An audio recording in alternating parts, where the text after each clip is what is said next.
Hey guys, Gaming Reinvented, DARCM here. Hope everyone is doing well this afternoon. Um, so, if you've kept up with the news here lately with World of Tanks, essentially what has happened is that they have released the STRV 81. Um, well, I'm here to tell you if you're going to buy it or not, if you should buy it, or if it's a waste of money.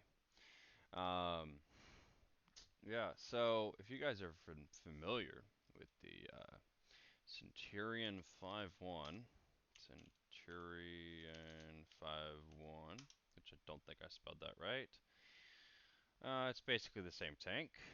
And then also the Primo Victoria, World of Tanks, it is basically the same thing. So we're going to look at all of these and compare them. GG. All right. So, 134, 107, and if we go back to STRV 81, 125, 113. Now, let's take a look here. Okay, let's take a look here. So, this tank right here, all right, so compare that and the way that it looks to this. Now, literally, if this right here, if I removed this and you couldn't see this, you probably wouldn't be able to tell the difference. All right. So Centurion Mark 1, RAAC. Huh, that's weird. It almost looks like the same tank.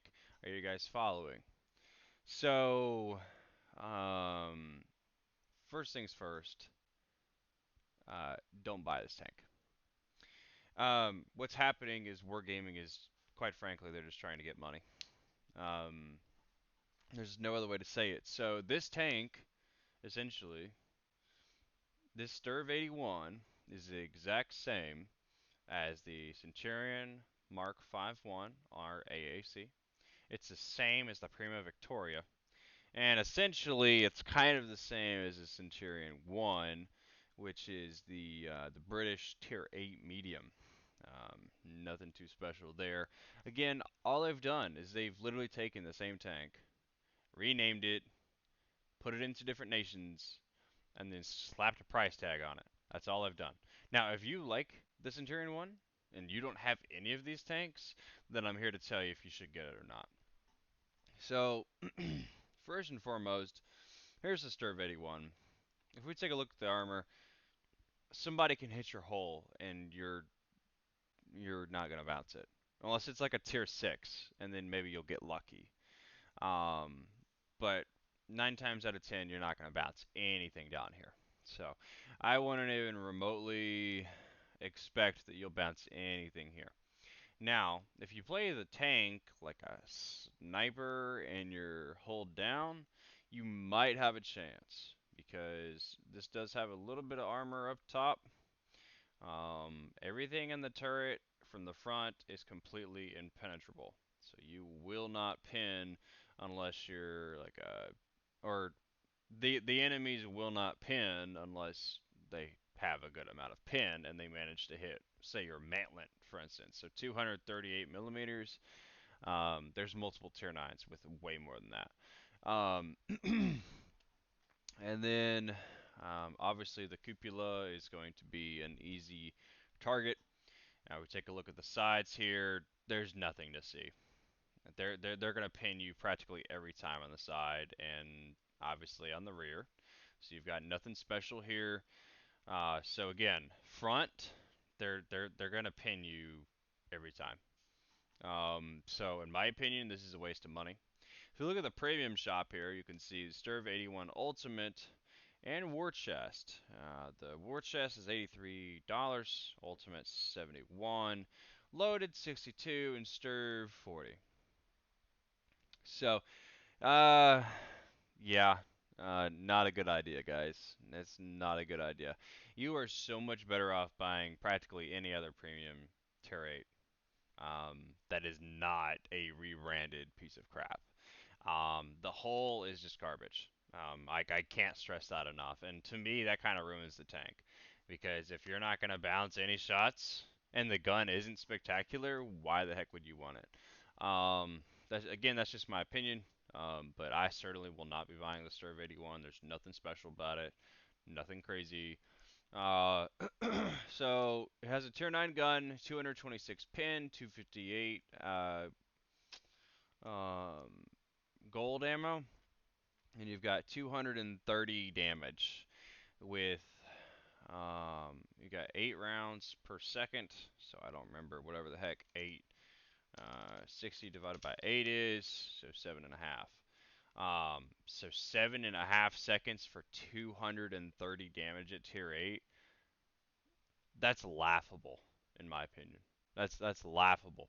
I have played 1 or 2 games in the STRV 81. Not a huge fan of it at all.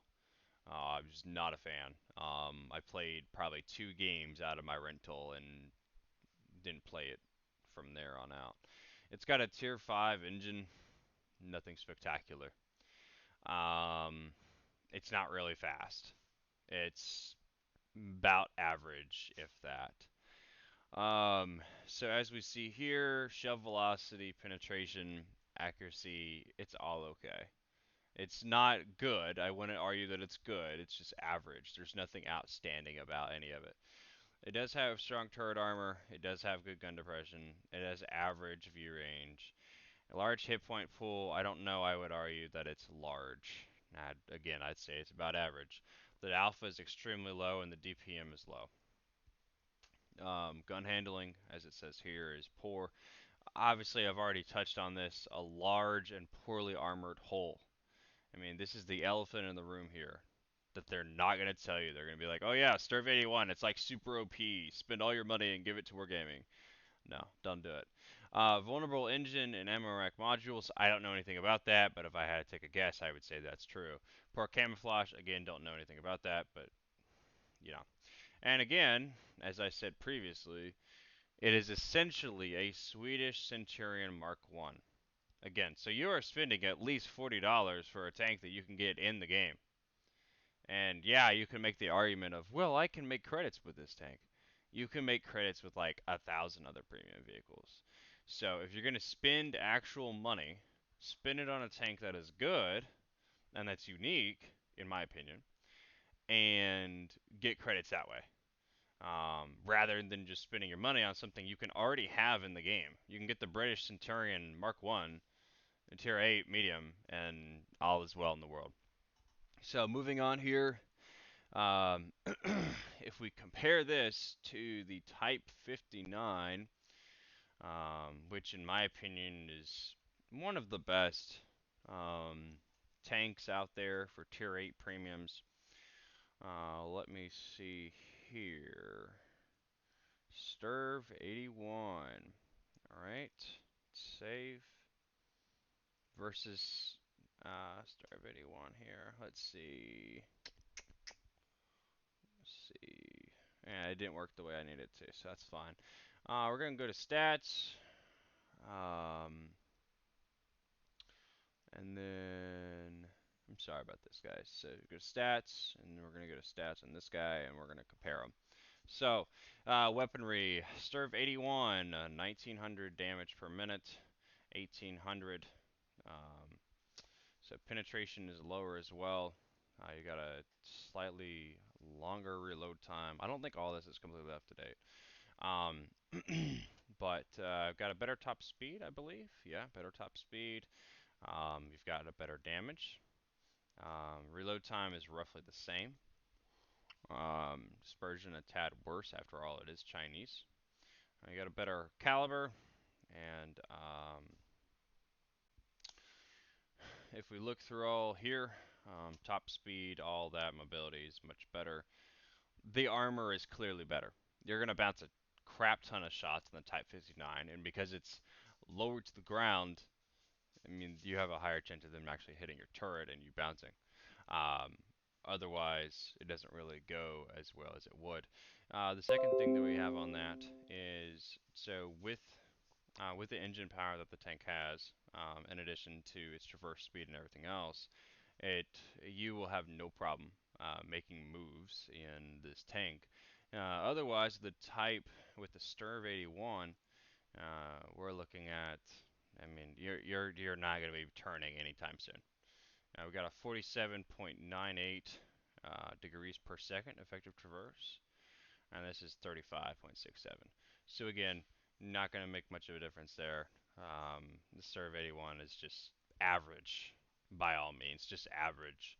Um, you've got better camo, got a better fire chance, and let's be honest, the Type 59 has always been a go-to. STRV 81, again, all they did was rebrand and rename the tank and slap the name STRV 81 on it and tell you to pay at least 40 bucks to get it. At the end of the day, I do not recommend this tank. Again, even though on paper the stats for the Type 59 might be worse in some areas, I guarantee you the Type 59 is so much more enjoyable. And I can say that um, by experience, because I've played both tanks. The STRV 81 was so bad that I played like 2 games and I'm like done.